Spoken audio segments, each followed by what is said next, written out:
Victor Wembanyama. Big Vic.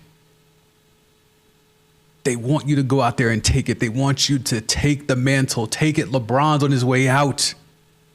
They wanted it to be Zion. They wanted it to be Ja.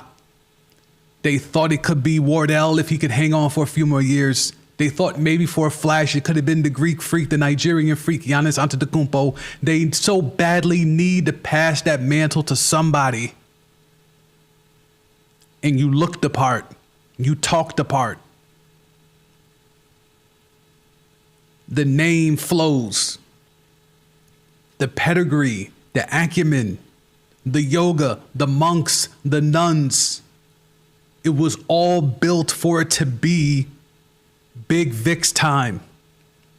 I talked about after game one how the last time the Knicks were in this spot 27 years ago, they faced the Spurs and another big man who was soon to become the best in the world in Tim Duncan. And that was another team, another Knicks team that was loaded in terms of talent. Yes, they were the 8th seed and they had to overcome a lot. But when you look at the guys on that roster from top to bottom, there were a lot of high-level players on that roster similar to today's Knicks team, where there's a lot of talent top to bottom. That's not something you could say by and large for the Knicks in your lifetime. Everything was set up for this to be a rinse and repeat of 27 years ago. And Big Vic had multiple opportunities to seize the moment, to take the baton, to stand atop of the podium and declare, I am not only next, I am now. And while everyone is going to jump over and bend over backwards for the way that he performed in the second half, where he had, 20 plus, 23 points, 23 of his 29 in the second half. And while everyone's going to focus on that, I want to focus on why can't you start the game the way you finish? You are supposed to be the guy. This whole league is predicated on the ascension of somebody. Now that LeBron is 40 plus, the league needs a guy. The skies parted, the seas parted, and the Spurs were able to go get another one. From the Admiral to Duncan to now Big Vic, sprinkling a little board man in between, but Big Vic was supposed to be the next one. And for yet the second game in a row, not only was he lethargic in the first half, not only was he passive in the first half, but he was bully balled in the first half. And there's a lot of conversation in regards to, well, it has to be the rite of passage. LeBron got swept up out of there by the Spurs, his first time out, but that man had little to no help. This ain't that. Jordan's faltered in the playoffs. He had squads. This ain't that. What Big Vic did last night in throwing the ball away and then having 2 ISO jumpers against Mitch Robb with a chance to win the game, that goes into another pantheon, a pantheon of superstars who have tricked off opportunities. What Big Vic did last night was akin to the tragic Johnson moment back in the day in the 80s, when Magic had the chance to take the winning shot against the Celtics and just literally didn't take a shot and dribbled the clock out unbeknownst to him. Just had a complete brain fart, a la J.R. Smith when LeBron is looking at him like, yo, what do you do? And J.R. just had that brain fart. Similar to that, Magic Johnson had one of those moments. We could talk about LeBron, who for whatever reason, the man who was a man-child, the chosen one, the king, we are all witnesses, but somehow could not fathom the idea of posting up J.J. Barea against the Mavericks. Brain fart for an entire series. Now we got to look at Big Vic in the sense of, one, you secure the rebound. You're looking up court. Stephon Castle is telling you to slow it down. And yet you still go and throw the ball when Castle is turning and his head is turned and he's heading up court. Now we can blame Castle for taking his eyes off the ball.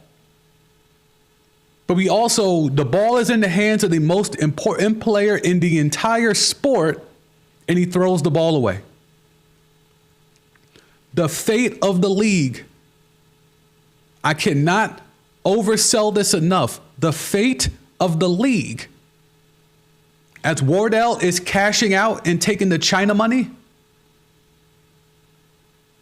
there's no youngins to step up and be next. The fate of the entire league is in the hands of a 7'4", 7'5" on a good day, Frenchian. And he threw the ball away with a chance to add some real juice to this finals and take it to the Mecca to make it an even frenzier atmosphere for Game 3. Game 3 is going to be nuts regardless. But if the Frenchman does what he's supposed to do, does what the league wants him to do, does what Adam Silver is praying for him to do, we go into the Mecca Monday night and it's 1-1, and it is the most ridiculously lit atmospheres in a very long time. But yet he throws the ball away and then he doubles downs, compounds the mistake, fouls Brunson. Thankfully, Brunson only splits the free throws. And he gives Wemby redemption. Some could say that was the script that the NBA, is known to do every once in a while. We can't have Brunson hit both. Let's set the moment up for Wemby to be able to still be the hero. So Brunson, go ahead and split those free throws. Don't hit both. And then we'll give Wemby a couple of chances to get this done and send us into Game 3. And the ratings would be astronomical heading into Game 3, right? But that's not what happened. That is not what happened whatsoever. Your man's ISO's Mitch Rob about 18, 19 feet away from the basket and pulls a jumper. 18, 19 feet away, pulls a jumper on the left side. Then they get another chance. And they draw up a cute little play where a little flare screen, pick and roll. Wemby pops out, pick and pop. Shout out to the old version of the podcast. Little pick and pop for Wemby. And Wemby stepped into the jumper again, about a good 15, 17 feet out. But you're 7'4", 7'5" on a good day. What the hell are you doing 18 feet out in multiple potential game-winning, potential series-saving possessions? What's the point of being 7'4"? He keeps thinking he's Kevin Durant. And this may be the curse of Big Vic, where he's too tall. There's a difference between big man and tall man. Big man, you think Shaq. You think Jokic. You think Embiid. You even think now maybe even Karl Anthony Towns? Are we thinking big with... For the sake of this playoff run, we'll say yes. But then you have tall dudes. Kevin Durant is a tall dude.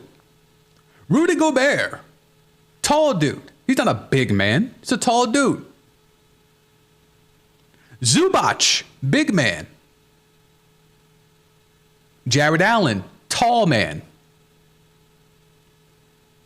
Victor Wembanyama over these first two games is starting to look more like Rudy Gobert with a 3-ball. And I say that with a straight face. The way he has played over these first two games, he looks like Rudy Gobert with a 3-ball. Everyone doesn't have to go to the Hakeem Olajuwon thing to learn how to be in the post, okay? That should not be the prerequisite for every basketball player to learn how to play in the post. Is to go down there with the dream in H-Town and learn. It should not be that. We have been told about the fundamentals of Big Vic for about 5 years. He's coming. He's coming. He's going to be crazy. He's got everything. He can do it all, except be in the paint, apparently. And again, I'm not asking him to be prime Shaq. I'm not asking him to even be prime Jokic. But you know, when Giannis made his ascension, we all saw what Giannis looked like when he first came to the league. He was bones, right? Skeletal. Then he had the transformation.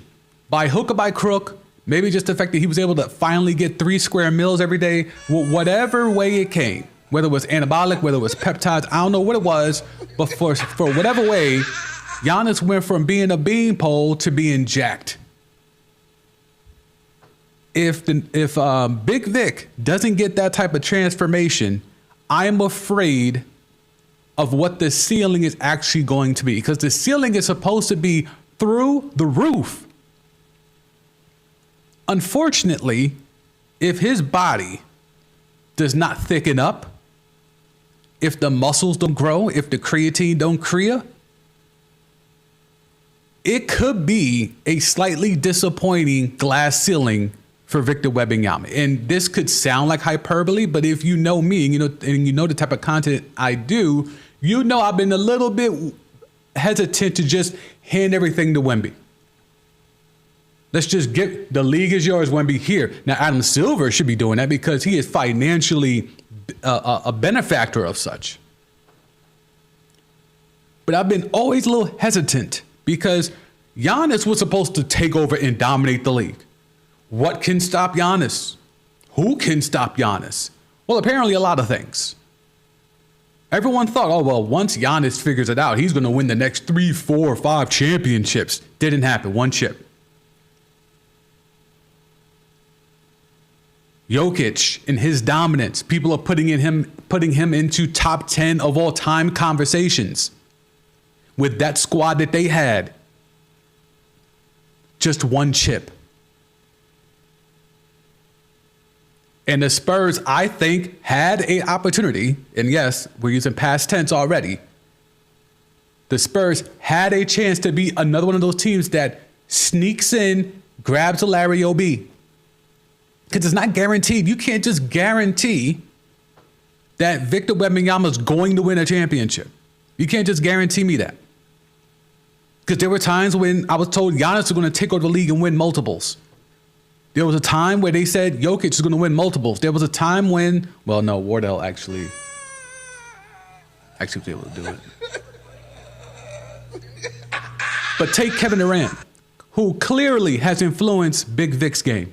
And maybe we need to stop calling him Big Vic, Tall Vic. He's no more Big Vic, Tall Vic. Kevin Durant has clearly influenced Tall Vic's game. And I'm seeing way too much of that in the NBA Finals. But let's even take Kevin Durant. Kevin Durant is one of the most skilled basketball players to ever walk this earth. He is the prototype. He is the archetype of what the evolution of what a basketball player is today. And still, it took him to go and team up with Wardell and them for him to be able to get multiple Larry OBs, to get a Larry OB and then ultimately multiple Larry OBs. And we still try to put some asterisks on that. Anthony Davis is one of the most skilled basketball players we have ever seen on earth, and it took him to team up with LeBron to go get a Larry OB. It is not easy to get a Larry OB. It is not guaranteed. It is not ordained, no matter how many nuns they put in that arena in San Antonio. It is not ordained for Tall Vic to get a ring. And not to say that the Knicks are food, but I'm having a hard time to believe that Karl Anthony Towns is so great on defense that Vic can't even attempt a post-up. Attempt. Again, I'm not asking to be, 2000 Shaq. I'm not asking for him to be Shaq and for Karl Anthony Towns to be Todd McCullough. I'm not asking for that.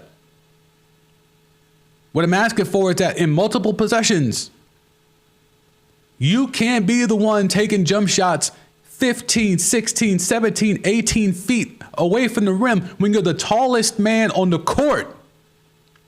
It defies physics and logic. But y'all tell me. We'll hit the chat. A lot to catch up on. Salute to y'all in the chat being active. I love it.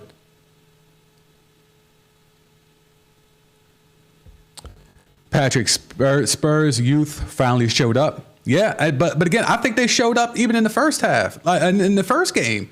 First half of both games, the youth has been there. Second half, I think they actually trusted themselves a little bit more and were way more aggressive. Again, Dylan Harper should be on the court. De'Aaron Fox played like the max player that he is being paid to be. I think they were able to do a lot of things that looked really good. The problem is the things that plagued them in the first half put them in such a, not necessarily a hole, because not like they're getting blown out every night and they got to come back. What's happening is their rhythm is so erratic. There were times last night where it was like a carbon copy of game one in the first half. They were taking threes that made no sense to me. They panic and just chuck threes up. And I don't understand it. Even when it's not even late in the shot clock, but definitely when it's late in the shot clock. But there are times when the ball isn't really moving and no one's really moving around and whatever they're trying to do isn't working, and then someone just jacks up a three. And I'm like, wait, what are you doing? Look for a matchup. And again, this goes back to point guard stuff. And De'Aaron Fox had a better game. I mean, it was hard for him not to do better than what he did, especially in the fourth quarter of game one. But he played better, right? But it was more about him getting his shots because he's a score-first guard that just happens to play point guard. But therein lies the difference. There's no one on the floor, and Castle's supposed to be one of those. I don't see it. He's a really good player. He will be a good player. I just don't see it in terms of being a point guard. He's a good guard. He'll be a good guard for Wemby, but unfortunately, he needs more PG skills or PG instincts to know I need to make sure we're taking advantage of all the mismatches for Vic. Because again, in transitions, multiple times there were little dudes on tall Vic, and they didn't get him to rock.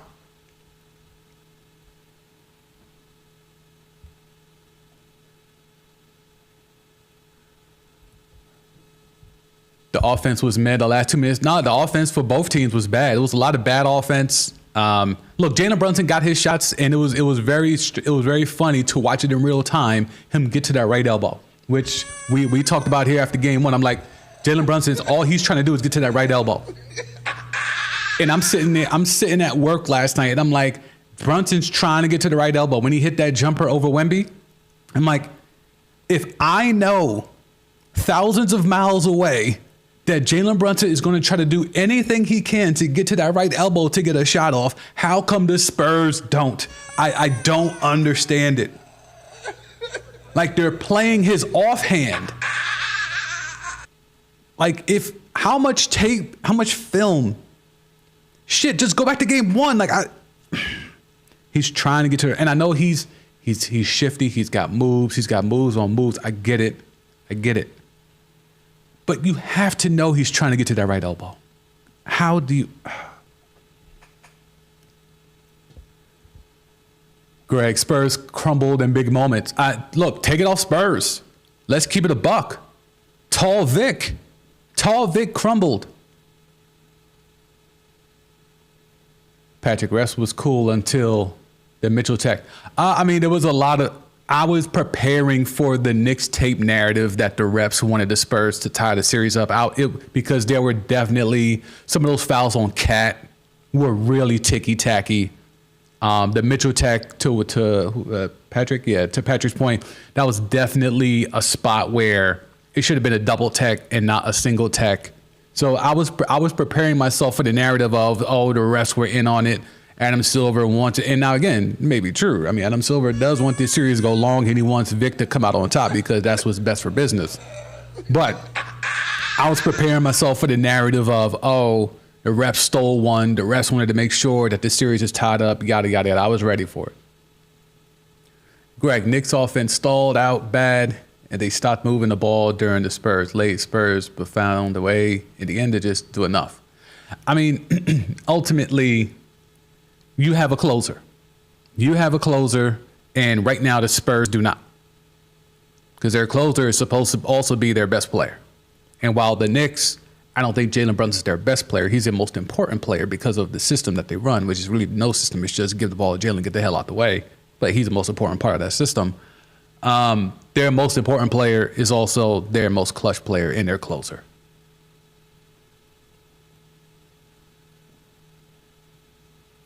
Patrick, 4 shots in the first half is crazy for Wemby. And that kind of goes into my point. 2 games in a row, you were passive. And you know I got the shot chart. Let me just go ahead. Let's go ahead and get it cracking. You know I got the shot chart.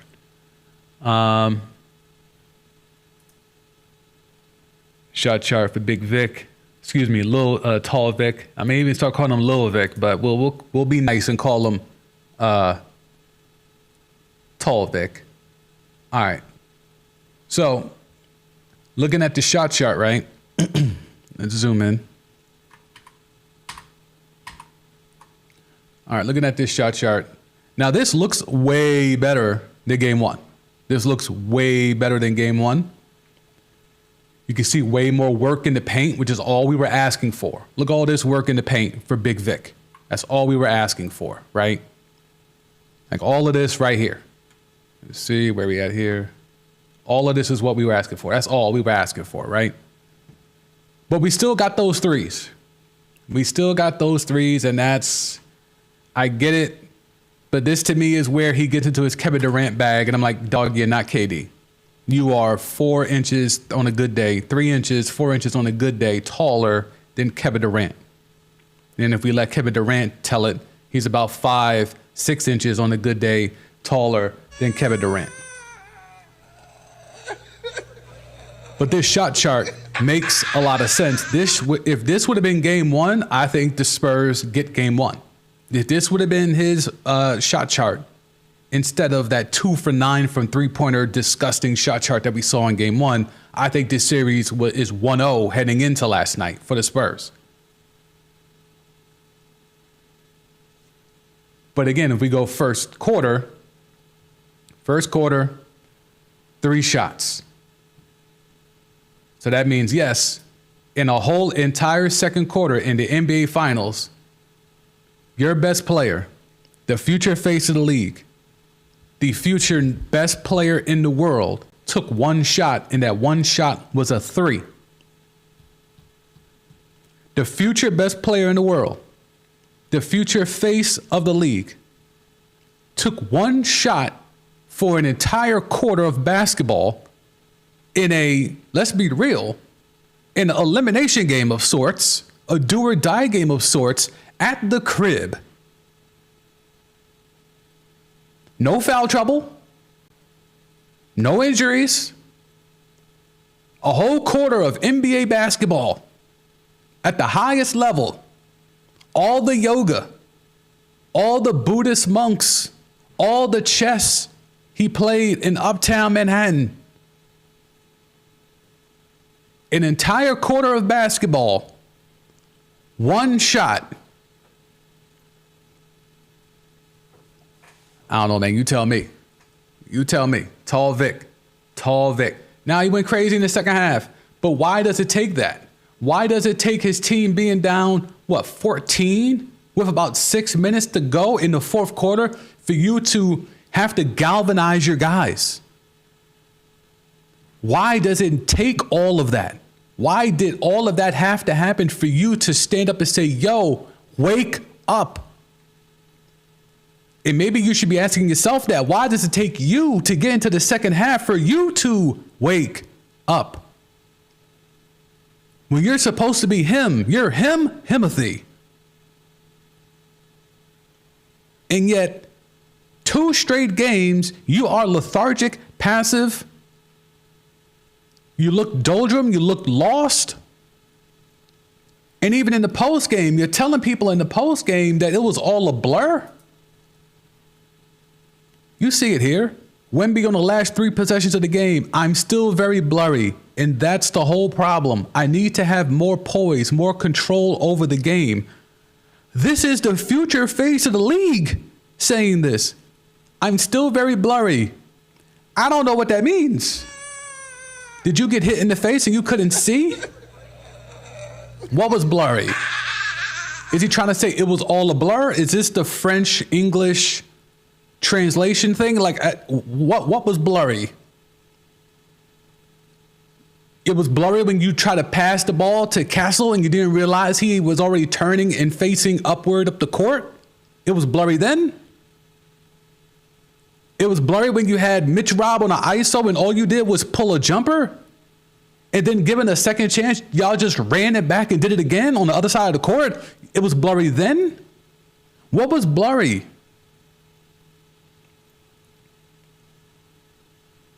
The chance to snatch the mantle, to snatch the baton, to calm Adam Silver's fears was there. And for 3 opportunities in a row, he spit the bit.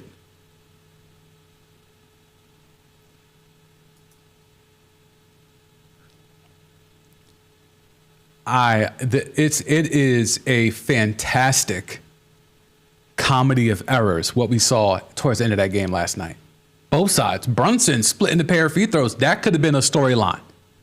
Wemby hits one of those jumpers. The narrative switches to, oh, Brunson choked. The captain, the most important Knick on the roster. MVP chance in every road arena because Knicks tape travels.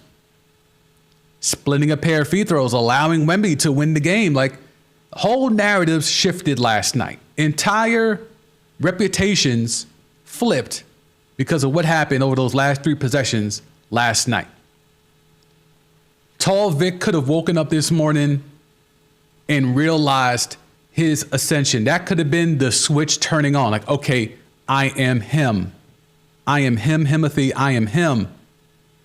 Buzzer beater. We're tied up 1-1. I'm going into enemy territory Monday and Wednesday, and I'm getting it done. I'm going to put this city, this team, this organization, the country of France, Adam Silver and his investors, I'm putting them all on my back, and I'm walking into the Mecca, and I'm stealing a Larry O.B. But instead, he threw the ball away, compounding it by fouling Brunson. Then he missed 2 jumpers when he's the tallest man on the court against Mitch Rob on ISOs. Another really good game for Karl Anthony Towns, double-double, 21 and 13. Everyone's jumping on the wave. Karl Anthony Towns for Finals MVP. I would hope that he gets it if they're able to get this done. I don't think Brunson, even though Brunson's the headline guy, right? Brunson's the headline guy. We know this. But, yeah, Karl Anthony Towns, his defense, or just let's call it what it is. Is Karl Anthony Towns intimidating Tall Vic? It's just the presence. And can you imagine? I would love to someone go get Jimmy Butler, okay? Someone go get Jimmy Butler. And you know how they have these alternate broadcasts, alternate feeds of the. Get me Jimmy Butler cam. I want go on live, go on stream. Find me Jimmy Buckets because I would love to get the raw, fresh perspective of Jimmy Butler, who called out Karl Anthony Towns every which way when he was with the meniscus tearing taskmaster Tom Thibodeau in Minnesota. I would love to get Jimmy Butler's thoughts on the apparent intimidation by Karl Anthony Towns' presence from Tall Vic. Tall Vic clearly feels like he can't post up Karl Anthony Towns. He clearly feels he can't post up Mitch Rob. Now, Mitch Rob, I can understand because Mitch Rob is a defensive player. I understand that, right? And maybe we need to start calling him MAGA Mitch Rob. If you know, you know. But we'll save that for another day. When that parade pops off in the King of the Heroes, we'll talk about MAGA Mitch Rob. Although Game 3, his man's is pulled up, so maybe before then we'll get there. I can understand Tall Vic being intimidated by Mitch Rob. I, for the life of me, can understand why Karl Anthony Towns has Tall Vic shook. It may be just the fact that he's Tall Vic and not Big Vic. Maybe just that. Tall man instead of big man. Finesse skills instead of post skills. A lot of the reputations in regards to Euro bigs have kind of shifted. Dirk Nowitzki was the first one to kind of shift the narrative, even though, LeBron and Wade were making fun of Dirk. And then Dirk, was able to fight back and get that Larry O.B. And that kind of quieted a lot of the Euro big stuff for Dirk. And then you had Jokic and his ascension and the conversation around Jokic when he kept running off MVPs in terms of the Euro and the finesse and all that. And then he gets his Larry O.B. And then again, that quiets some of the Euro stuff. You have bigs like a Zubac who come into the league and can get down and dirty. A lot of that stuff has kind of quieted in terms of back in the day, a Euro big was all finesse, no brawn, no strength, no size, no post game. They just want to hang out by the 3-point line. They just want their jump shots. Tall Vic is slowly running that narrative back about the Euros because we heard everything in regards to the skill set and the fundamentals and the acumen of Tall Vic. And yet during this playoff run, if it's not Chet Holmgren, that man ain't in the paint. If Chet ain't there, Vic not in the paint. And for the life of me, I can't figure out why, because Karl Anthony Towns is the same dude. Karl Anthony Towns is the same dude that when he tried to post up against the baller formerly known as Boogie, DeMarcus Cousins had that look of, the hell is Cat trying to do? Post me up. Like, you're not imposing on the post. You're not impressive in the paint. You're a self-proclaimed best shooting big man in the history of the league. Even though Larry Bird was 6'10".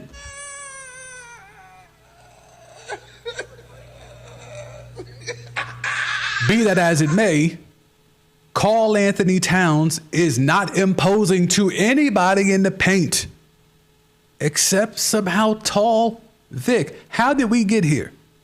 How did we get here? Let me get the chat.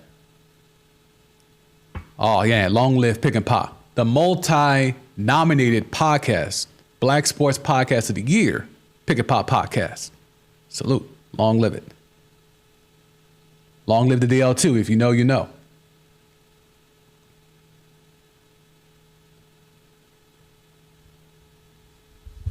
Dudes out here seeing ghosts like Sam Darnold. I mean, look, something's going on with Wemby when he sees Karl Anthony Towns or MAGA Mitch Robb in the paint. I'm not sure what it is.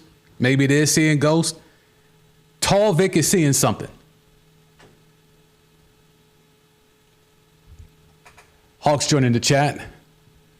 Wemby not strong enough. He ain't got no bricks in his back pocket. I mean, no, that's real. Like, he needs to go whatever Giannis did, and if you know, you know. Whatever Giannis did to go from looking like how Wemby looks now when he came into the league to what he looks like now, Wemby needs to be on that wave.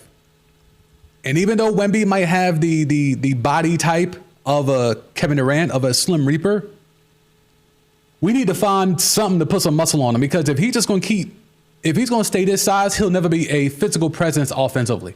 He just won't.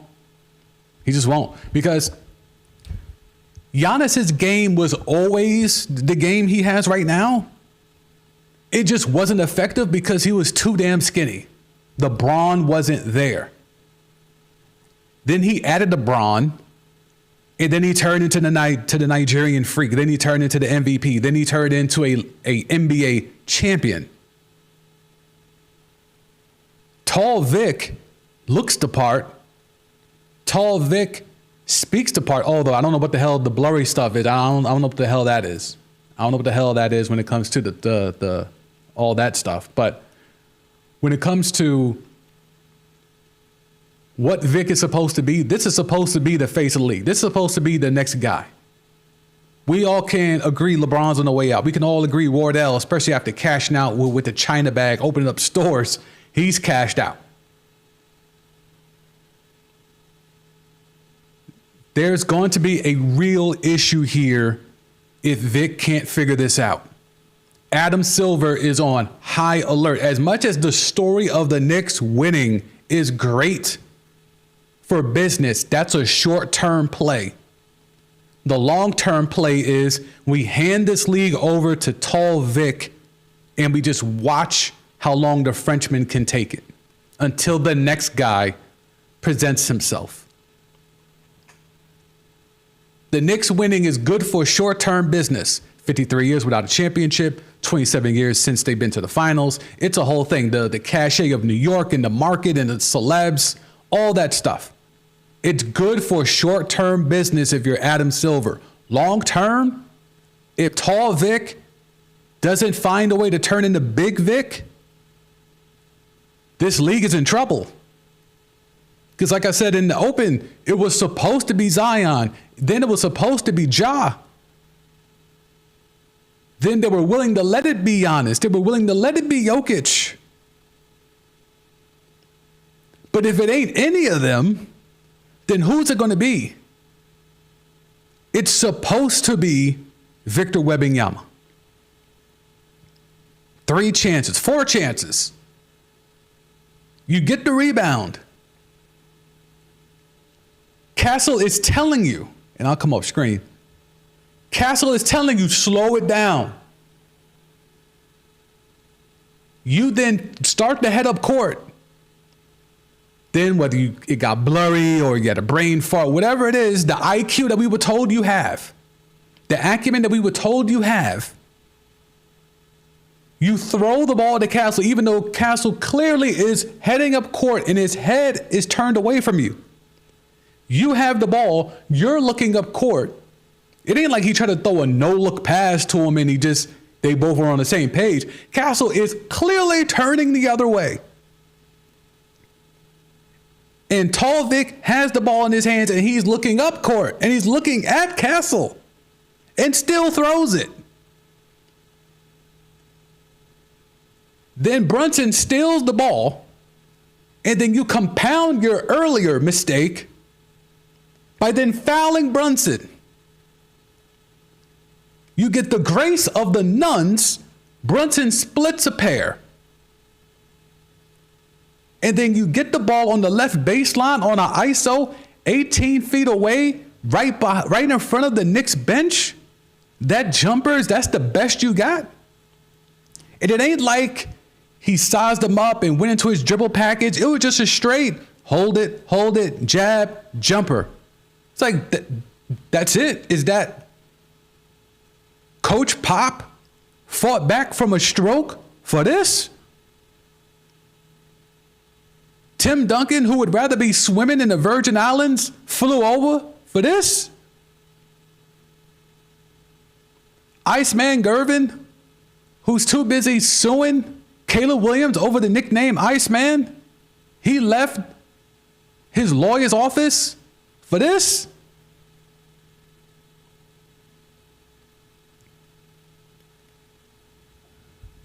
Absolutely insane. Absolutely insane. He's supposed to be the guy. He's supposed to be the one. And it ain't happening. But we will try to give the Knicks their grace, right? You can't say enough things about the others. The others had another good game, whether it was Shamet, again played well. Mikal Bridges, that run, the run where it was just him and a bunch of bench dudes, and not only did they hold on to the lead, but then they extended it back out. Huge minutes from Mikal Bridges. Again, I think I had the tweet up here, went to it early, but yeah, fuck them picks. And this is why you keep OG Anunoby and Mikal Bridges. This is why you have them in tandem. Again, the comparison Chuck made in the postgame was these are like the Pistons that beat the Shaq, Kobe, GP, and rapist mailman Lakers, right? And I see where he's going with it. I think this Knicks team is actually deeper than that Pistons team because you can make the direct comparison. Okay, Chauncey, Billups. Okay, we have Jalen Brunson. Okay, Rip Hamilton. Okay, we have, who you want to give them that? OG, I guess is the better shooter. Sure, OG, right? You can go down the line. Tayshaun Prince, then you have a Mikal Bridges, right? You know, Karl Anthony Towns, you have a Rasheed Wallace, right? And then Ben Wallace, I guess, Mitch Rob. Like, it's a weird comparison. It's an easy comparison. But the sum of the parts of the Knicks Much like that team in '99 that faced, Tim Duncan, they had a lot of dudes, top to bottom. That roster was stacked. This Knicks roster is similar to that. But Mikal Bridges being out there to be with Deuce, to be out there with Shamet, and still hold it down and extend the lead out, that's why he's here. That's why you gave up all them picks. Again, short term. The Knicks will let me be objective. If the Knicks win this and close this out, even if it's for this 1 year, even if the Knicks just win and it's just 1 year where they get out and they snatch a Larry O.B. and they, exercise the demons of the last 53 years, it will be worth it to give up all those first round picks.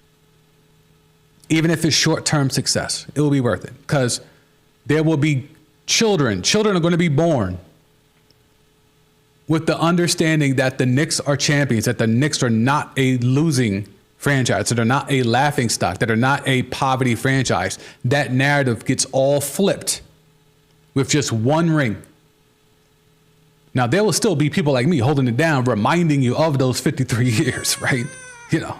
I'm not going to just let that get evaporated, right? But there will be a future generation that will only grow up to know, the Knicks won a few years ago. Can you imagine that? This is what we're on the cusp of. Children 10 years from now, 20 years from now will say, oh no, but the Knicks just won, didn't they? Like the casuals will say, well, the Knicks were really good and they won, right? There are Knicks fans like Greg here in the chat that have never been able to have that. There are Knicks fans that I know in my family, that are Knicks fans that I know in my group chats that have never been able to witness that. All that can be flipped. And that's why sometimes you got to say, yeah, fuck them picks. It doesn't matter. If you can go out there and get a Larry O.B., if you can build enough and have enough dudes. And this is why the meniscus tearing taskmaster Tom Thibodeau was so maddening. The fact that he would run his guys to the ground, the same 5-6 guys into the ground. Look at this box score. Got 9 guys that played last night. 9 guys. 9 guys got double-digit minutes. This ain't happening if it's the meniscus tearing taskmaster Tom Thibodeau. And that's why the Knicks had to move on. And that's why the players themselves, low-key or high-key, were telling management, you need to move on.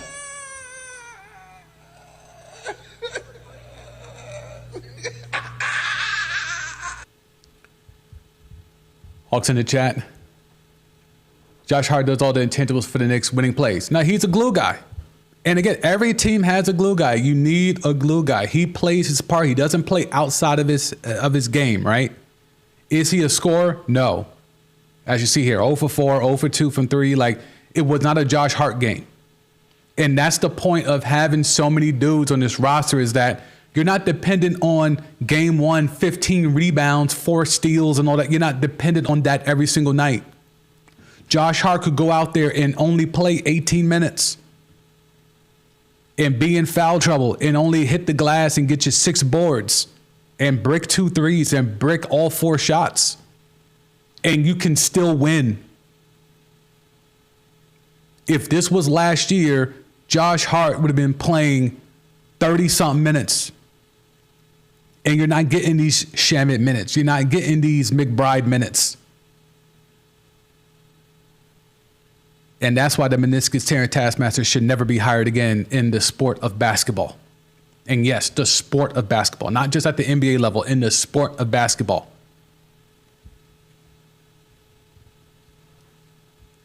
Greg, fuck them picks for real. No, that's it makes sense. It makes sense. It absolutely makes sense.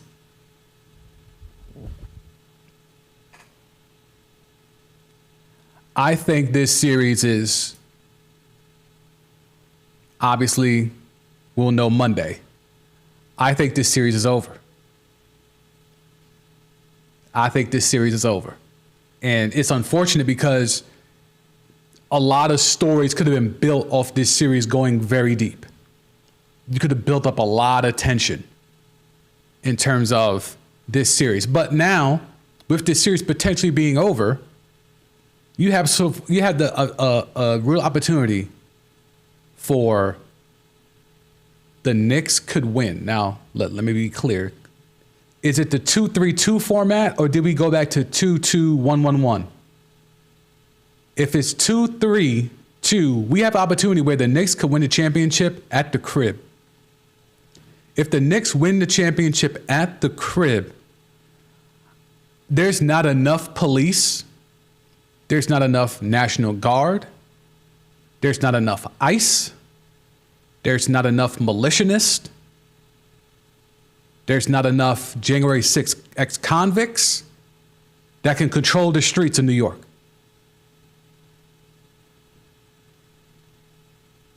It will be an absolute madhouse.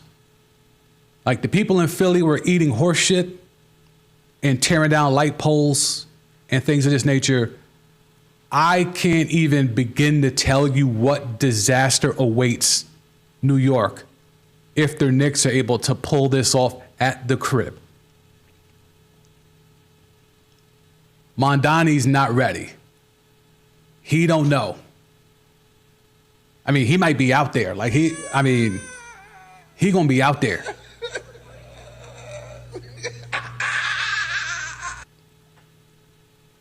Hawks saying, oh, they're back to the 2-2-1-1-1. Oh, that's unfortunate. Oh, if it was 2-3-2. Oh, if it was 2-3-2.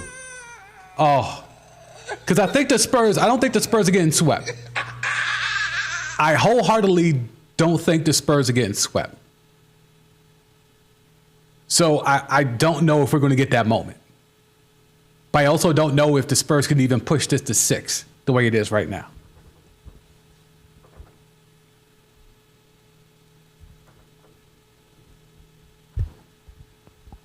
Yeah, doing it at the crib, obviously that'll be peak for the Knicks, right? Winning it at the crib. But going in, it was like at least 3,000 to 4,000 people in San Antonio last night for Knicks tape. Like, the people are going to travel. There's going to be a contingent no matter where the Knicks would have went. They even would have found a way to get to Oklahoma City.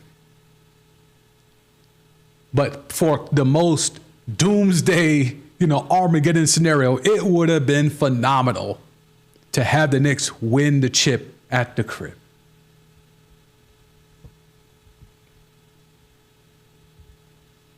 Patrick, Spurs not beating the Knicks in New York. No, it's going to be tough. It's going to be tough. Tall Vic had a chance, though. Tall Vic had a chance, Patrick. Tall Vic had a chance to really give you a moment. He had a chance to really give you a moment and extend this series out. It is clear that the Knicks are a deeper team. And again, off of some of the rotational minutes and how the minutes are being doled out, I think they are a better coached team. That to me now has become clear. And yes, it's only 2 games, but if you know ball, you know it when you see it. Mike Brown is out coaching all the Spurs contingent. Because again, the Spurs are out here, right? It's not just Mitch Johnson. It's Mitch Johnson. It's Pop up in the suite. It's Tim Duncan. It's Manu. It's David Robinson. It's just like the Knicks have their luminaries and those luminaries travel. The Spurs have their contingent in the tuck. So you're not just beating Mitch Johnson. You're beating Pop. You're beating David Robinson. You're beating Tim Duncan. Mike Brown is out coaching all of them right now. Now, it also helps to have a deeper team. It also helps to have a more veteran-laced team. But this thing right here that the Knicks are on the verge of doing is taking advantage of, let's get as many talented dudes as possible, and let's just lock in. We tried it with the meniscus tearing taskmaster, Tom Thibodeau. Our players told us, get this dude the fuck up out of here. We got him out of here. Fuck them picks and fuck that coach. Right? We go get a coach who I won't say is necessarily more player friendly, but certainly is not the meniscus tearing taskmaster that Tom Thibodeau was and is. But Mike Brown can actually coach. He can actually draw up some sets. And he also is smart enough to know that no matter what play I draw up, the best play might just be let Jalen Brunson get to the right elbow. Sometimes you just got to know that too. Sometimes you got to understand, no matter what cute inbounds plays, out of bounds plays I have in the tuck, sometimes the best play is 1-4 flat or high screen and roll. Let Brunson get to his spot and I'll live and die with that result. That is where you have to understand of when to step up and be the coach and when to fall back and sometimes let your players do what they're supposed to do. And that was always the issue with the meniscus tearing taskmaster. All he cared about was just letting his players do what they would do best. And when it came to running plays, calling sets, learning to control tempo, he had little to no feel for that. And therein lies the difference. Anytime the Spurs were getting close, Mike Brown, timeout, called it, timeout. Nope. Y'all bring your asses over here. Y'all calm down and figure this out. At the end of the day, when you have a Mikal Bridges, who was a number one option in Brooklyn, when you have a Karl Anthony Towns, who was a number one option in Minnesota, when you have OG Anunoby, who was maybe never the number one option in Toronto, but certainly top 2 and even top 3 on a championship winning team, by the way, you still have to know, A, Brunson's our guy. He could not play with Luka in Dallas. It was never going to work. They both are ball hogs. They trick off. The Mavericks trick it off. They sell them off. Knicks get them for next to nothing, and then away they go. Because the Knicks said, you wanted the ball in Dallas, even with Luka? Okay, cool. That was never going to work. That was never going to be a thing. But okay, we'll give you the ball here and go cook. And that's what Brunson did.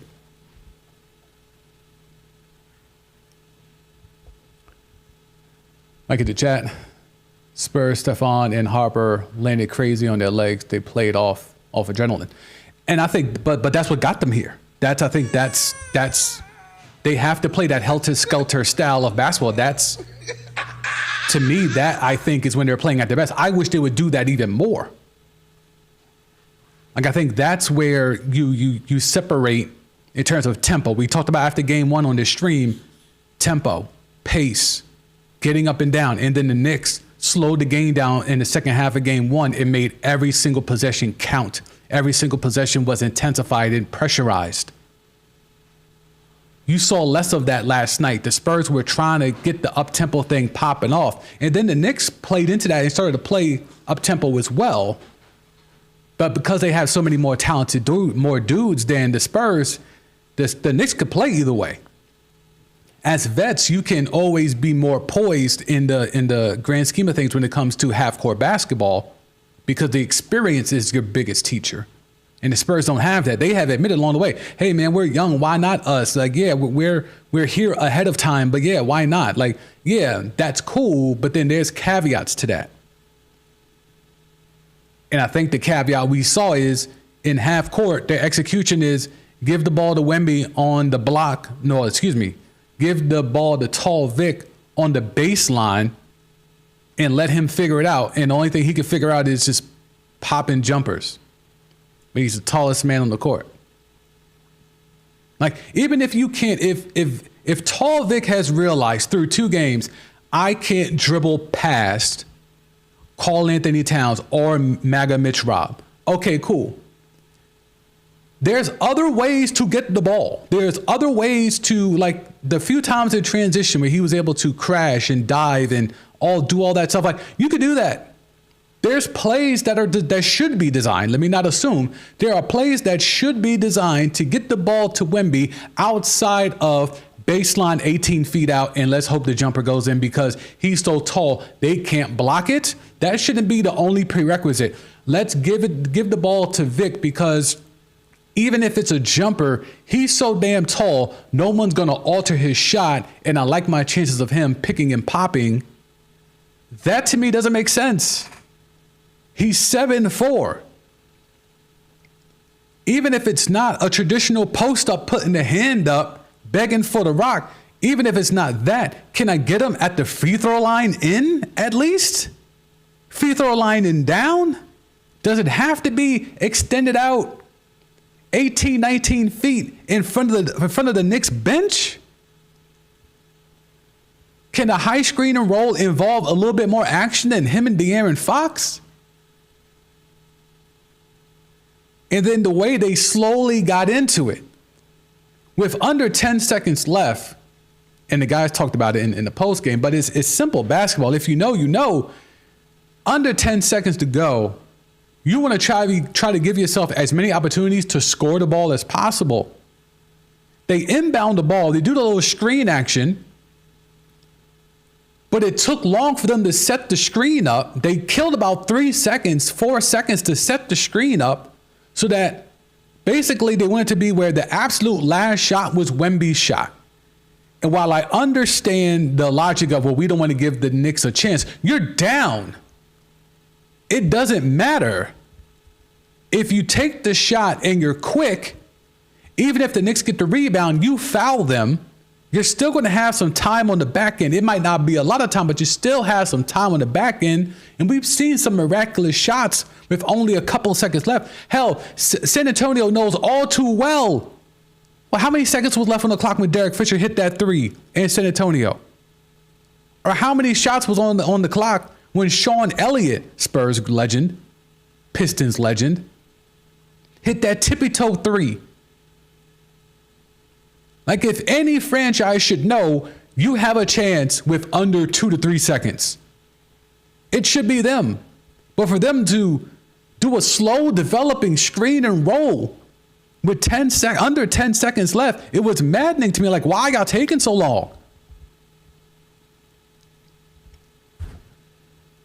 Out coaching, more prepared, or the Spurs are being out coached. The Spurs, to me, whether it's through the youth, are showing me that they don't have the acumen that we thought they did. And it's really just becoming anticlimactic at that point. I don't want it to be. I love basketball so much that I want a great NBA Finals.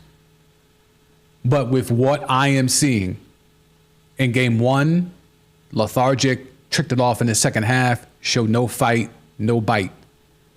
Game two, they came out way more aggressive, pressuring the ball with Brunson and the guards up court. Love that. They played physical. Love that. Second half, again, they came out lackadaisical.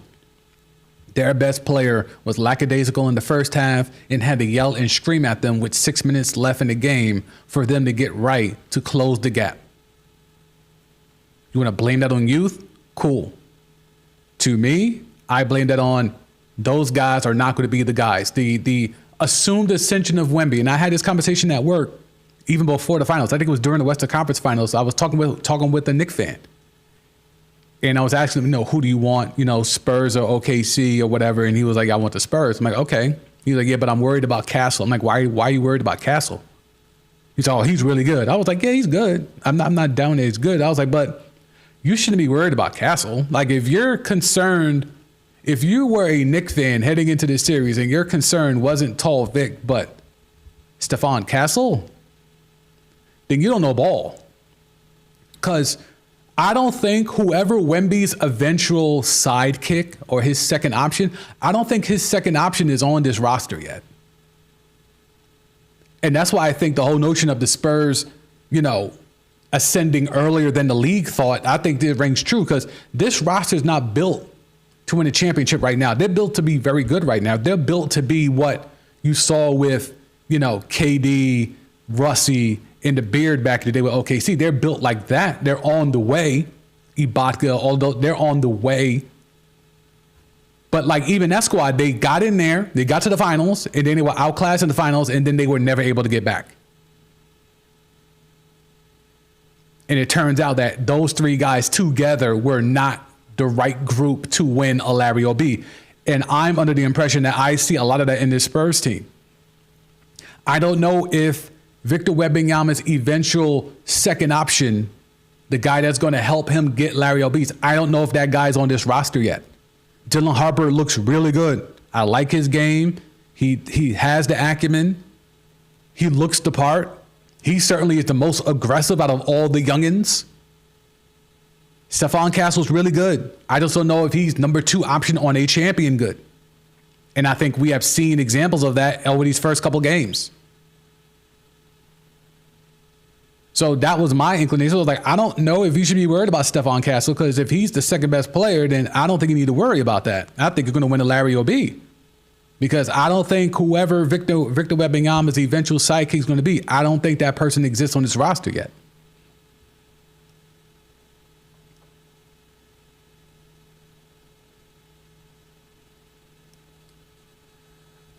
Harper is better than Castle. Okay, that's cool. But is Harper a number 2 on a champion? Maybe in the future. Like, cause if Harper being better than Castle, to me, is not saying much, because Castle is, one, he's not a point guard. He's a guard. He's a combo guard that they're asking to play point. He's sharing time with De'Aaron Fox. They're doing the yo-yo thing now that Fox is trying to feel better enough to play more minutes, because they need him to, because Castle's not ready. If Castle was ready, he would be starting, and it wouldn't matter what De'Aaron Fox health is, right? You're looking at Harper. Harper is really good in terms of his aggressiveness. He's not afraid to go into the paint. He's not afraid to drive. But I think that's because the Jimmy ain't there yet.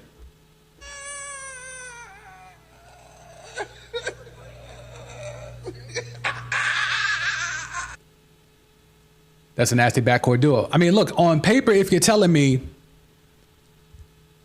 2 years from now, assuming they find a way to move on from De'Aaron Fox, you're telling me the Spurs court is still Wemby, Castle, Harper. I don't think that's getting it done. I don't think that's getting it done at all. At all. Like, if you're telling me if Tall Vic stays the way that he is and he doesn't go through that Giannis weightlifting program,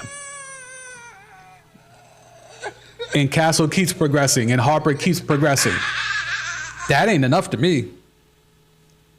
They'll still make deep playoff runs. They still may be able to get back to an occasional NBA Finals. But in terms of the dominance of Wemby, people were talking about Wemby as if he was going to come into the league, and once he gets some guys, once he gets some help, he's going to run the league for the next decade.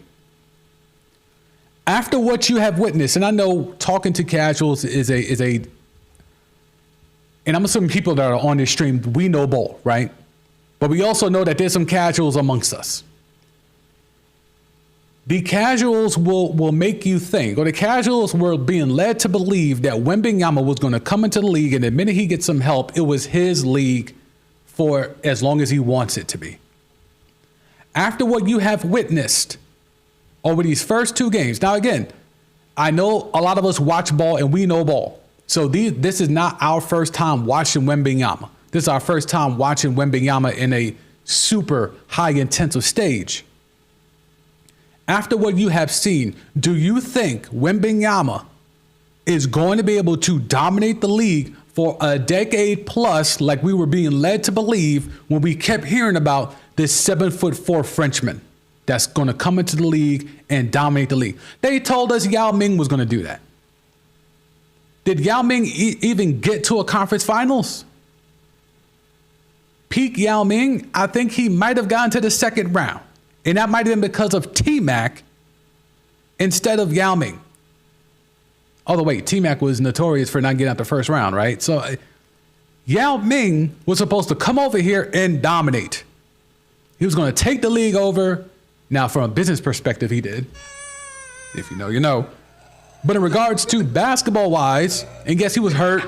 He got hurt. The feet were bad, all that stuff. But another guy that was promised, another takeover that was promised, the China takeover, the Zion takeover, the remixing that into the Ja takeover, to then the brief flirting of the Nigerian freak Giannis Antetokounmpo takeover,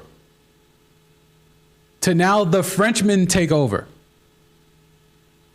All these takeovers that were promised, very few have actually been fulfilled. After what you have seen over these first 2 games, do you believe that we're going to get a Frenchman takeover? Because I've seen enough.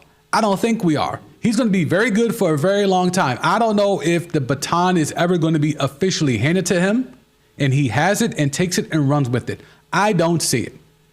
He might be in amongst the cluster of the group of guys that take over. Like when Jordan finally walked away, you had a cluster of guys who it was supposed to be, right? Supposed to be Grant Hill, supposed to be Kobe, AI snuck in there. Like, supposed to be a bunch of guys. Duncan was ascending. Like all those guys were in that bunch.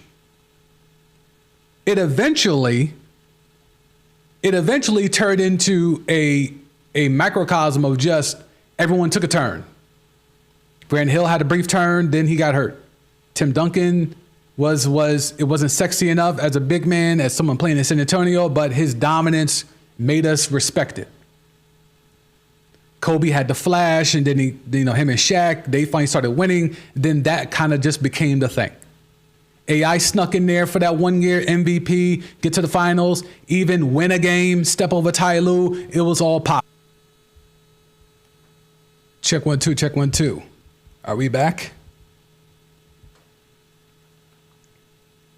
Check 1 2, check 1 2. Are we back? All right, I think we back. I don't know what the hell. Wi-Fi just took a huge hit and knocked me off the internet. That took way too long to get back. We should be back.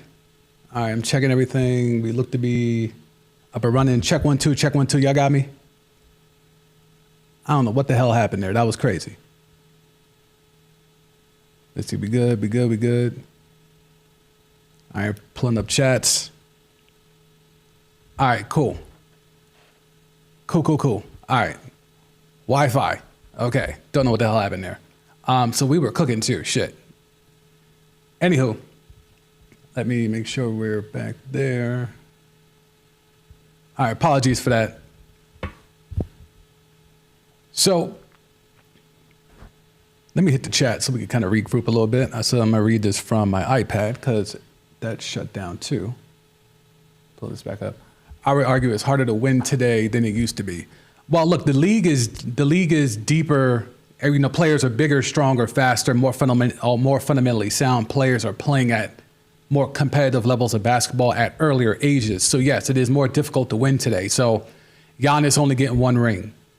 We're talking about Jokic only getting 1 ring. All these guys that were promised, all these guys that were thought to be guys that were going to step up and become the one, those guys were not able to fulfill the promise of dominating the league. Victor Wembanyama, though, was promised, though. The savior, the phenom. Look, I've been on record saying I do think at times the draft lottery has been rigged. I do not think it's a coincidence that a Frenchman goes to the San Antonio Spurs when they have Monsieur Parkour in the front office chilling. And they have the pedigree of David Robinson, Tim Duncan, and now the next one is Victor Wembanyama. I don't think that's a coincidence. I don't think it's a coincidence that the Chicago Bulls had the smallest chance of getting the number 1 pick, but somehow end up with the opportunity to draft Derrick Rose, a hometown kid. I don't think that's a coincidence. I don't think that the invention of the draft lottery itself gifted the New York Knicks Patrick Ewing. I don't think that's a coincidence. I don't think that it's a coincidence that when LeBron James is coming out, that the Cleveland Cavaliers get the number 1 overall pick. I don't think that's a coincidence, right? But being able to fulfill the promise that is bestowed upon you. We have seen dynasties, and dynasties are special. Dynasties take a lot in terms of what you have to do to accomplish all of that. It was hell for the Lakers to put a team that was not only good enough, but smart enough and coached well enough to be able to win off 3 straight. And then when they tried to play with the formula and try to get that 4th one by bringing in the rapist, Karl Malone, and GP, who was old and washed, it didn't work. Like, it takes a lot. Well, you see what the Warriors did. They won 73 regular season games. They went 73-9 and then lied. Because at the end of the day, the other team had LeBron and Kyrie, and that was enough to beat just Wardell and Clay and Iguodala and the habitual nut hitter. So then they had to go out there and go get KD and figure that out. And then when they had a chance to get their 3rd, Clay and KD fall down and go boom. And then the board man is able to sneak one and steal one off in Toronto. So many things have to break right to go get a Larry O.B. We need to start changing the narrative of, well, this guy's going to come in and he's going to dominate and get you X amount of rings. Like, there is no scenario where that is factual. Jordan was not thought to be a guy that could be the GOAT and get you 6 championships. That was not the thought was he's going to be really good.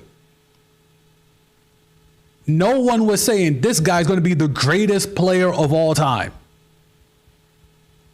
When Magic came into the league, they're like, this guy's going to be really good. He went on to a team with Kareem. He went onto a team with Kareem Abdul-Jabbar. And that team was not considered a favorite going into that season.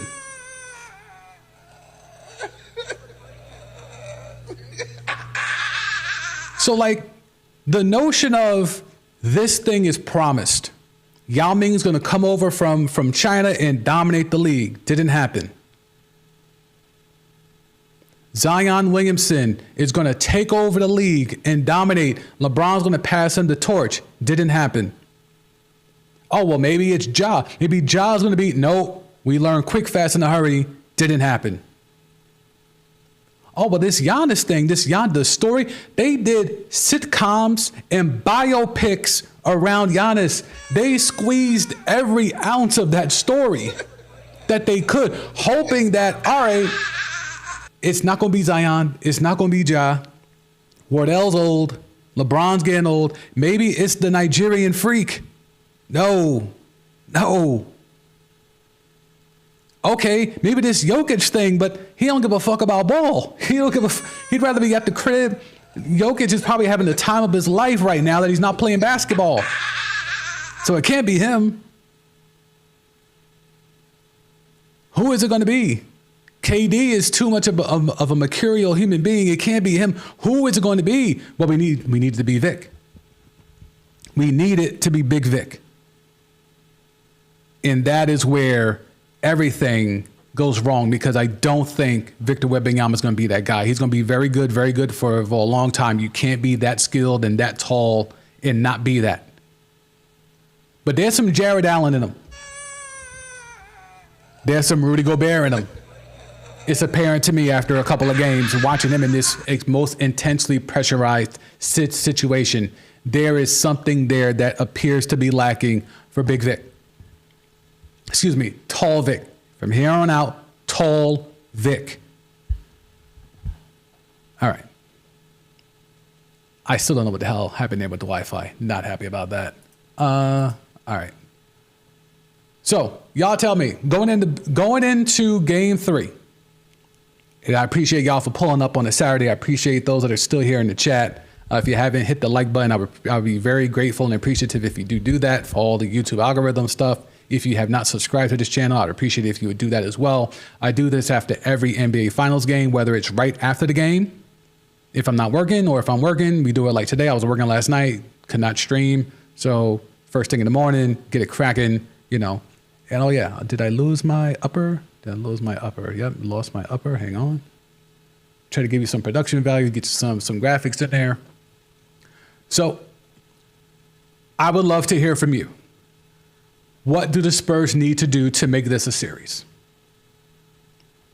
What adjustments would you make? Is there a lineup change? Is there a rotation change? Because clearly something has gone amiss. A team that can knock out the defending champs, albeit a hobbled defending champ because their second best player was unavailable for the majority of the series. What can the Spurs do? If you're the brain trust of Popovich, Duncan, and the rest of them, what are you trying to instill into the players? You can come back from 2-0. Now, it's hard to do it in the NBA Finals. They had the graphic last night. The last 2 times that the home team has lost the first 2 games of the finals, the other 2 teams were the Suns in 93. They extended the Bulls to 6. And then it was the Orlando Magic who lost the first 2 games to Houston, and then they got swept. So off that sample size, it's not looking good for the Spurs. But if you were the brain trust of the Spurs, what adjustments are you making? Scheme, philosophy, calling more plays. I'm looking at the 3-pointers. Way too many 3-pointers. We'll jump into the screen for a little bit here. Way too many 3-pointers for the Spurs. And it's not that they're taking them or the amount that they're taking, it's when and how they're taking them. They're just thrown up at times. Like it's like they're taking heat check threes all the time.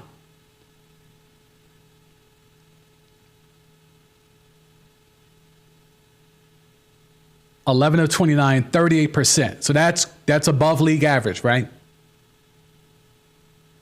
But it's not about the amount. It's how they took them, where they took them, how much time was on the clock when they took them. That, to me, was the most problematic nature.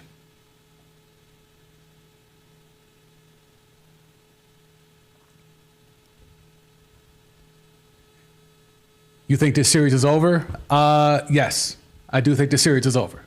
I think last night was the last chance to make this a series. I think Victor Wembanyama, with all those opportunities, the fact that he grabbed that rebound, looked up court, Stephon Castle telling him to slow it down, Vic ignores that, continues to push the ball up court, then realizes, oh, let me pass the ball up court, get early offense. Stephon Castle's already had his head turned back the other way, heading up court because he thinks Vic's going to bring the rock up.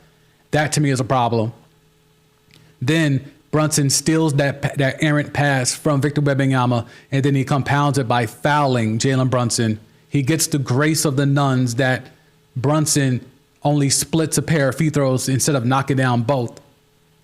Gives Vic multiple opportunities to ISO himself a chance to be the star, to be the anointed one, to be the chosen one, to be the one that the baton is being passed to. And the best they could come up with is 2 jumpers, highly contested by MAGA Mitch Rob. I don't know how that's not what I would have drawn up. That's not what I would have wanted in the spot of my best players being ISO'd against Mitch Rob, and he's just pulling jimmies. Like 18-footers is not what I'm looking for from tall Vic. But again, maybe that's why he's tall Vic and not big Vic.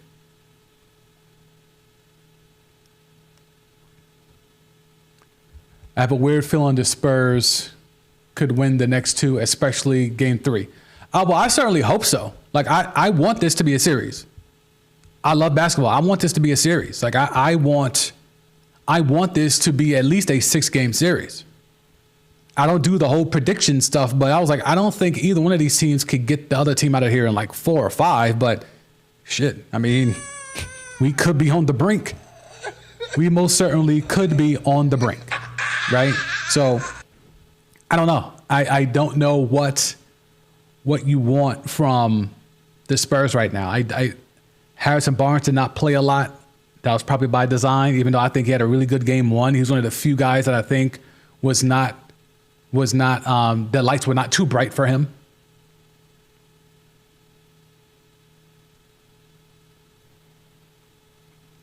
They're going to have to figure something out. Because, again, Champagny, if he's not hot, he doesn't do enough. I mean, he plays good defense, but he doesn't do enough of the other things to warrant 36 minutes.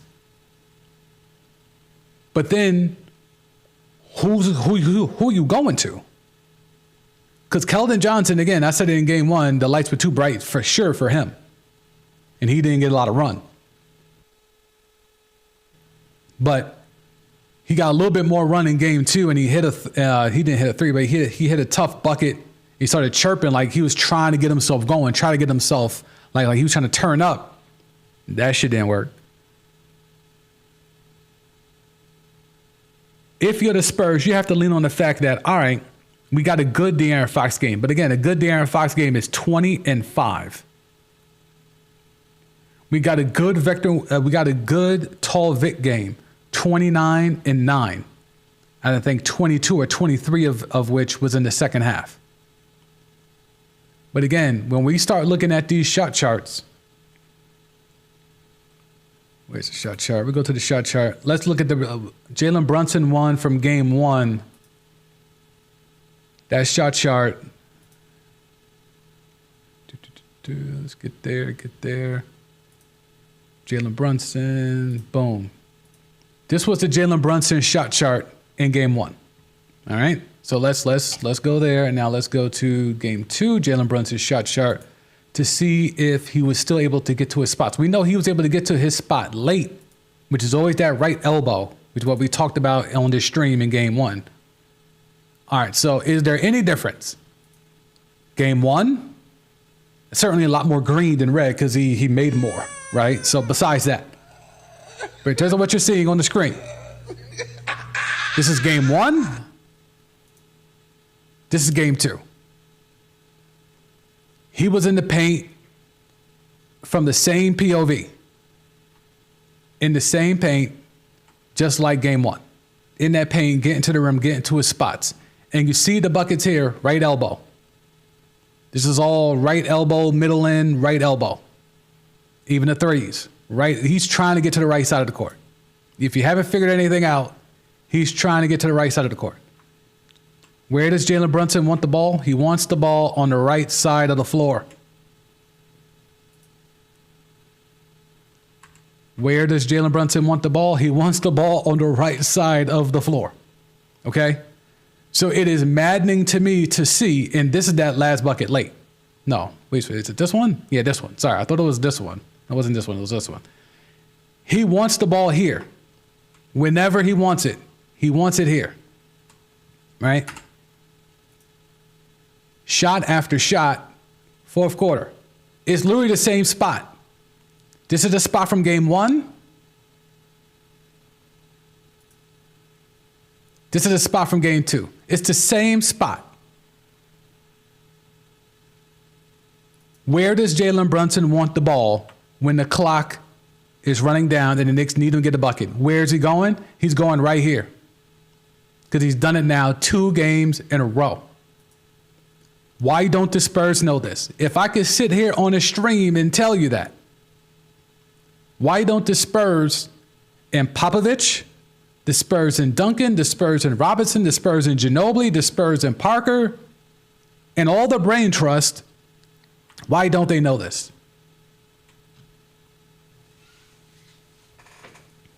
I'm just a dude on stream, right? The hell do I know? Although some of you know, but the hell do I know?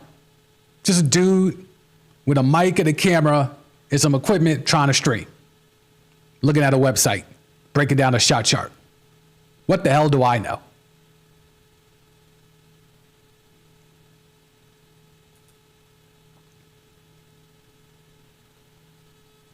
All right.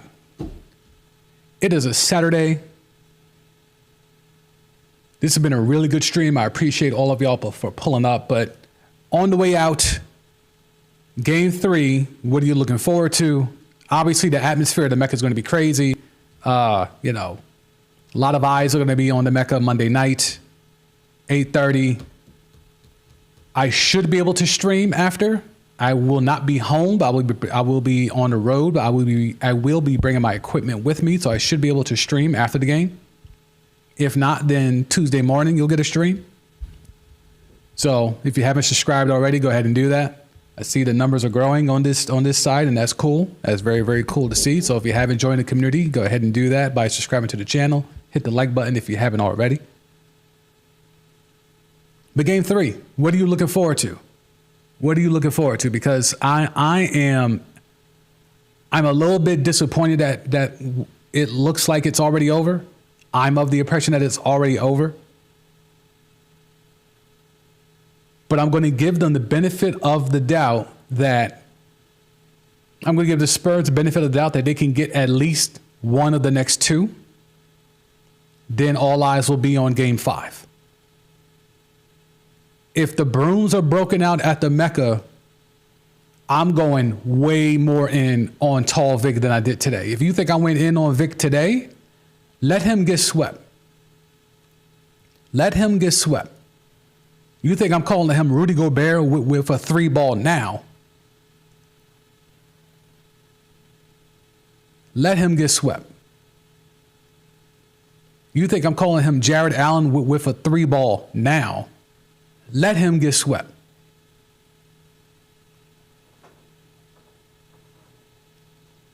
Patrick, that's why the Knicks are sweeping Brunson is due for one. Yeah, I mean, that's the thing. They're up 2-0, and Brunson hasn't given you a virtuoso Brunson performance, even though he's been clutch in both wins, right? The Knicks aren't up 2-0 without Brunson. but you have not gotten that vintage Brunson game. But we also need to understand the quality of the opponents that the Knicks have played throughout this run, right? Like, they were down 2-1 to the Hawks. The Hawks were not a good team, right? So the Knicks beat the team that they were supposed to in Atlanta. The Celtics tricked off Game 7 in their own arena. Couldn't take care of their business, couldn't finish their food. So we had to watch a undermanned Philadelphia 70 or a less talented Philadelphia 76er team get swept by these same Knicks. And as you see, Brunson went crazy because he should have. He went crazy against the Hawks because he should have. He went crazy against the Sixers because he should have. Then the Detroit Pistons could not finish their food and tricked off Game 7 at the crib. And then we were forced to watch the Cleveland Cavaliers, who the lights were too bright for. Not just Jared Allen, but Spider Mitchell and the Beard. The lights were bright for all of them. And the Knicks went out there and took care of business, as they should have. Like, if I would have told the Knicks when the bracket was drawn out, you got to deal with the Hawks, the Sixers, and the Cavaliers, I'm sure they all would have said, oh, we're going to the finals. But if now I say you got to go through the Hawks, the Celtics, and then the Pistons, like, oh, that's a tough run. That's a tough road. That's a tough road. Even with Tatum coming back, it still would have been a tough road. But the Celtics couldn't even get past the Sixers. And then the Pistons couldn't even beat the Cavaliers. And here we are.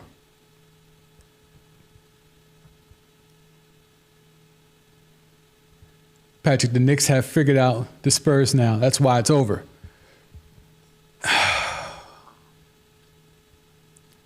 Here's the question, though.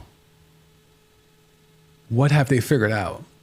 Like, I mean that genuinely. Like, what have they figured out? Because I'm really trying to sit here and think.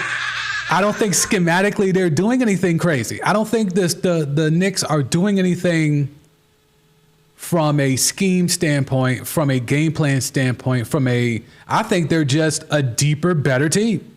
They're more talented. They're a better team. They're a deeper team. They're a veteran team.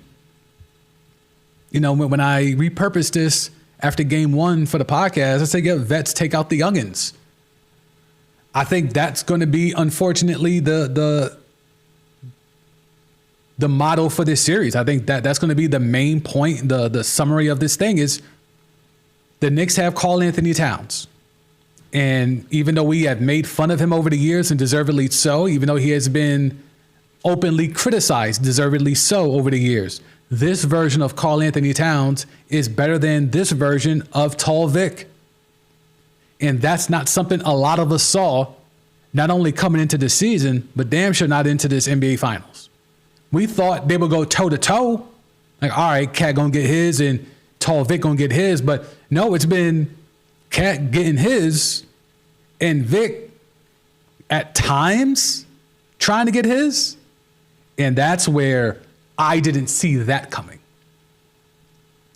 Am I surprised that Karl-Anthony Towns is having a better series than Tall Vic? No. Am I surprised that somehow, some way, Tall Vic is intimidated by Karl-Anthony Towns? Yes. I am stunned by that. Absolutely stunned by that.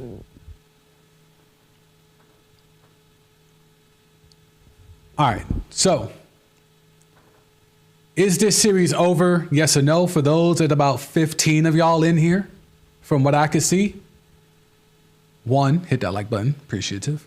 If you haven't subbed, go ahead and sub. Is this series over? Yes or no? Let me know. If you are watching this on stream, simple in the chat, is this series over? Yes or no? We will do a summary of that. We'll take the results of that, and then we'll wrap this up.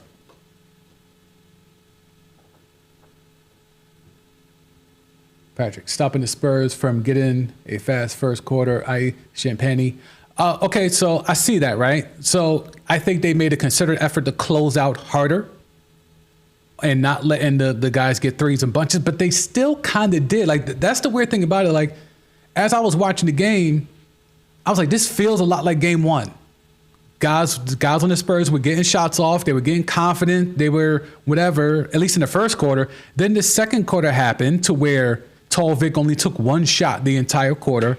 And then it just seemed like they were stuck in a malaise. And that to me, it all comes back to, and I know people get tired of me talking about point guards and why point guards matter and what is a point guard and more effectively what is not a point guard in today's NBA. Having a point guard matters because the point guard controls the ebb and flow. The point guard knows, who do I need to get a touch? Who do I need to get involved? Who needs to get going early? 2 games in a row, Victor Wembanyama has not been aggressive. Okay, if I'm the point guard, and of which I used to play point, right? And that's why it's maddening to me when I watch point guards not do what you're supposed to do your job, right? It's turned into this evolution of a hybrid combo thing, which can exist, but let's not just throw out the other archetype of a pass first facilitating point guard, but it is what it is. When you're playing point guard, you're supposed to know, okay, Vic's not aggressive enough to go get his shot off early, although when he sees Chet, he does it. Unless he sees Chet, he's chilling in the first quarter. All right, cool. If I'm the point guard, my job is to make sure, hey, clear it out, 1-4 flat, give it to Vic at the top, or screen and roll, let's get a switch. The small switches onto the big. Wemby's being guarded by a small. Throw the ball into Vic, and let's get it cracking. Like, get some sort of action. Flare screens, pick and pops early in the game, not late in the game against Mitch Rob, early in the game to get him going. If he needs that, cool. But the point guard is supposed to know, where am I putting Vic? Like, where am I getting the ball to Vic where he wants it? We all know he wants the ball at the elbow. Let's see, did he even get many shots at the elbow in this game? Let's go to the big Vic. The tall Vic. I gotta get that in my head. I've been trying to make big Vic be a thing, but clearly he's just tall Vic. No shots at the elbow. I'll pull it up for y'all here. There I can see it. Oh, let me go on this side. No shots at the elbow, really. Vic wants the ball over here. This is where he wants the ball, right? But it's not just to pull jump shots, it's to create some action. Rim run, right? When he's doing stuff like this, it's to rim run. Again, he's 7'4", 7'5". Catch the ball here, drive. Catch the ball here, drive. Or you can jab step. Fake the jab step, create some space, and then get into the pull-up if you want to do that. Or pump fake, get your guy up in the air, draw a foul. There's so many things you could do once you get the ball in the spot you want it at. If you get the ball at the spot, drive to the rim. You're 7'4". Make them make a play. Somebody was going to hack you. They're not going to let you get a free run to the rim. Again, drive into the teeth of the defense. They might collapse on you, right? So let's say the Knicks collapse into the defense, right? They collapse here. That means a shooter's going to be open. So you create the space by driving into the middle, right? Make the defense collapse. Converge on you in the paint because they don't want you to get the shot off. That opens up all of this for your De'Aaron Foxes, for your Harpers, for your Castle, for your Vassell's. All those guys now have an easier opportunity to score the rock because you make a move and collapse the defense. Because that's all the Knicks are doing. They're just collapsing the defense. They're not doing nothing crazy. They're not reinventing basketball. If Vic drives and gets into this paint, they're collapsing. That opens things up on the perimeter. It's basketball one-on-one. And they were doing it at times, not with tall Vic, but with others, drive and kick.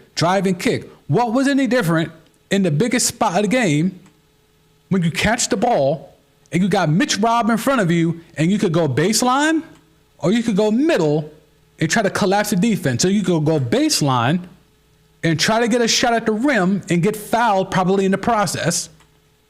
Or you get the shot and you try to go into the middle of the floor, collapse the defense, and maybe even get fouled in the process. What that may open up opportunities for guys to take shots. Guys are not going to stay at home if Vic has the ball and he's heading towards the rim and he's 7'4", 7'5" on a good day. They're not just going to let him get a free run to the rim.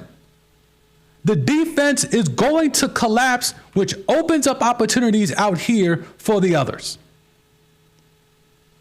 Again, I'm just a dude on stream, and I can tell you that.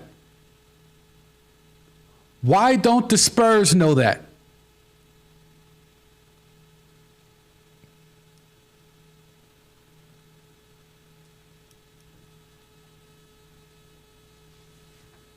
Maddening. Absolutely maddening.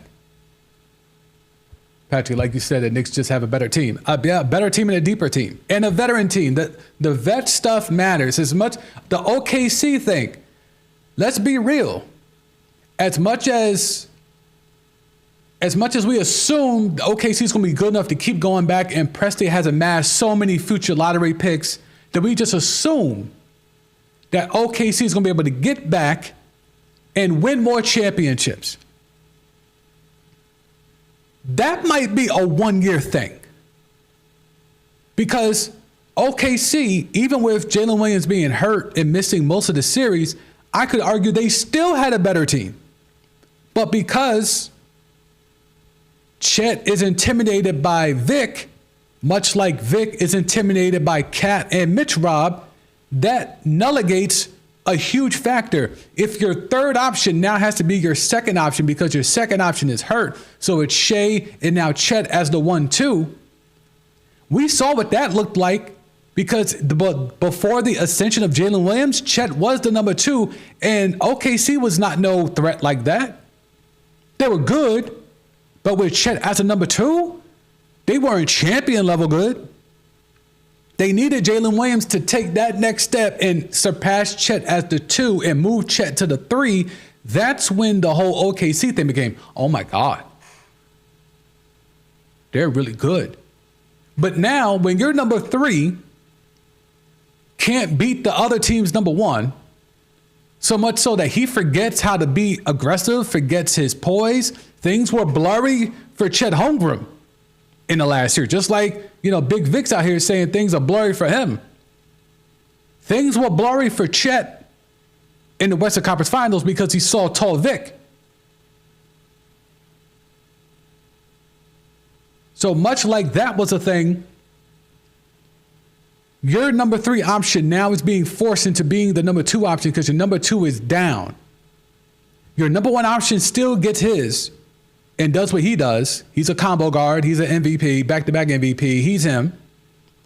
But he needs some help. So he's asking his number 3 to become the number 2. But when your number 3 is intimidated because of the other team's number 1, that's a piss-poor number 2.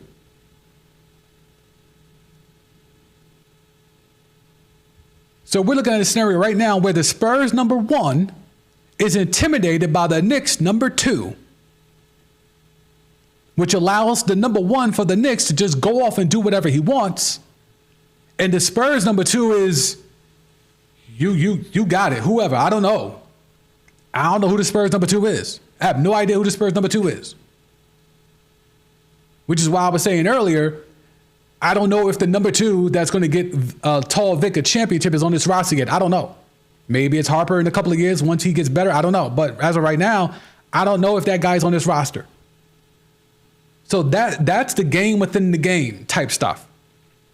The Knicks are a better team, a deeper team. OKC should have been a better team and a deeper team because Chet was supposed to be another one of those guys that maybe not on the expectations of a tall Vic, but there was a lot of hype on Chet too.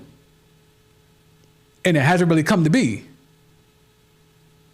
Like Chet was supposed to be one of those lottery picks that was supposed to be one of them ones, and he's a third option. That's not how that was supposed to go. So there's no guarantee that any of these teams are going to be able to keep coming back to the finals. There's no guarantee that OKC is just going to continue making the finals. But they snuck in and got that one. But because we believe in Presti, We believe in the fact that he's got 1 million lottery picks for the foreseeable future coming his way, that he's going to figure something out. But this is why I firmly believe they need to go get Giannis. They need to go get the Nigerian freak, Giannis Antetokounmpo. That's what OKC needs to do.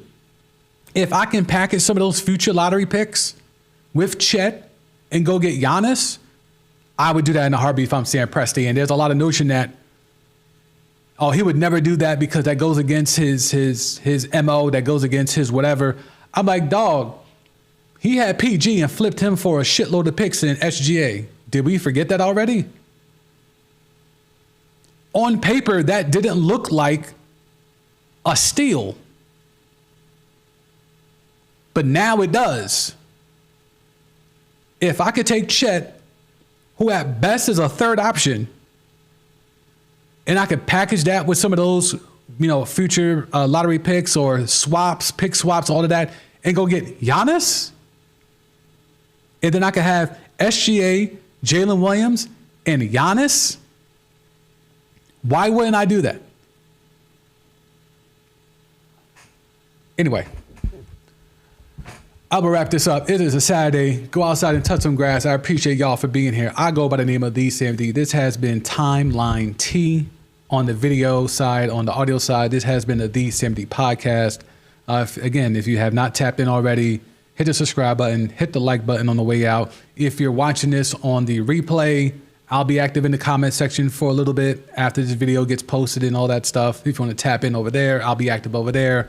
But I appreciate y'all. Appreciate y'all for pulling up. I appreciate y'all for being active in the chat.